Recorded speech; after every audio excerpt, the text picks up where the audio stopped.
سر سب سے پہلے مجھے بتائیے گا یہ جو انٹرم سیٹ اپ آیا ہے اور اس کے اندر جو کہا جا رہا ہے، جو کلیم کیا جا رہا ہے کہ جی جو اکنامک صورتحال ہے ملک کی وہ بہتر ہو رہی ہے، اور ایسا پورے ملک کے اندر ایک ویو پوائنٹ ہے کہ جی انٹرم سیٹ اپ کی وجہ سے لوگوں میں کانفیڈنس آیا ہے، انویسٹمنٹس بھی آ رہی ہیں، اسٹاک مارکیٹ بھی اوپر جا رہی ہے. سر اس کے اوپر انیشلی آپ کیا کامنٹ کریں گے؟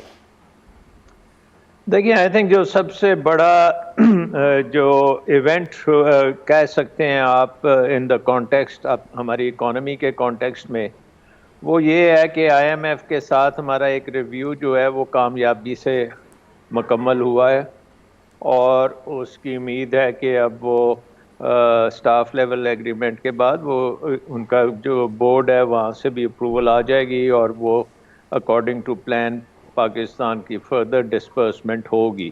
آئی تھنک یہ بہت بڑی ایک چیز تھی جس نے اسٹاک مارکیٹ میں کانفیڈنس بڑھایا ہے، اور اوور آل ایک فیل گڈ فیکٹر آپ کو نظر آنا شروع ہوا ہے. اوکے. لیکن اگر آپ یہ دیکھیں کہ جو ہمارے مسائل ہیں، ہمارے جو اسٹیٹ بینک کے ریزروز ہیں، جب یہ آئی ایم ایف کی لاسٹ قسط آئی تھی تو وہ تقریباً $8 ارب سے تھوڑے سے اوپر تھے، اور آج وہ تقریباً $7 ارب پہ آ چکے ہیں، یعنی کہ ان میں اضافہ نہیں ہوا جو ہم کمی ہوئی ہے. ایکسپیکٹ کر رہے تھے، اور کمی ہوئی ہے.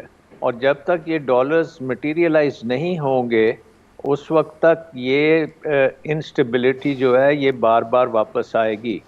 اب اسٹاک مارکیٹ آئی تھنک بڑی پازیٹیولی دیکھ رہی ہے ڈیولپمنٹس کو، اور ان کو نظر آ رہا ہے شاید کہ جو آئی ایم ایف پروگرام کے تحت پاکستان نے کمٹمنٹس کی ہوئی ہیں وہ بہتری کی طرف جائیں گی. نمبر 2، جو ہماری انٹرنل ڈس ہارمنی ہے وہ ختم ہوگی.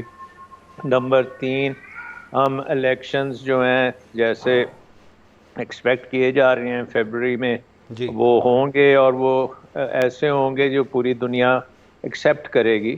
تو یہ چیزیں جو ہیں بیک گراؤنڈ میں ہیں جو پازیٹیوٹی کریٹ کر رہی ہیں. اس میں ابھی تک جو نیگیٹو پہلو ہے وہ یہ ہے کہ ابھی تک کوئی انویسٹمنٹ جنریٹ نہیں ہوئی، اور پرٹیکولرلی ہمارے جو ڈومیسٹک انویسٹر ہے وہ سائیڈ لائن پہ ہے. انٹرسٹ ریٹس اتنے ہائی ہیں کہ وہ اس وقت سوچ نہیں رہے کہ وہ کیا انویسٹ کریں یا نہیں کریں. تو investment to G D P ratio میں ہماری کوئی بہتری نہیں آ رہی، اور میرے خیال میں وہ بہت ہی امپورٹنٹ چیز ہے. اور اس وقت اگر کوئی کام کرنے والا ہے تو وہ ہمیں اپنا انویسٹمنٹ کلائمیٹ کو ٹھیک کرنے کی ضرورت ہے، اور اس کو ٹھیک کرنے کا مطلب یہ ہے کہ ہمیں ڈی ریگولیٹ کرنے کی ضرورت ہے. ہمیں اکانومی کو اتنا ڈی ریگولیٹ کریں کہ جو انویسٹر ہے وہ آٹومیٹکلی اپنی انویسٹمنٹس کی طرف توجہ دے، اور وہ حکومت سے مراعات لینے یا حکومت سے پرمیشنز لینے کا مسئلہ جو ہے وہ ختم ہو جانا چاہیے. بالکل ٹھیک. تو آئی تھنک کہ ہمارا فوکس جو ہے ابھی تک پوری طرح انویسٹمنٹ ان جنرل سے نہیں ہے، انویسٹمنٹ کلائمیٹ سے نہیں ہے. ہم انویسٹمنٹ کو پروموٹ کرنے کی کوشش کر رہے ہیں on a case to case basis, جو اچھی بات ہے. لیکن جب تک آپ کا انویسٹمنٹ کلائمیٹ ٹھیک نہیں ہوگا کہ آپ کو کسی کو فیسیلیٹیٹ کرنے کی ضرورت ہی نہ ہو. بالکل صحیح.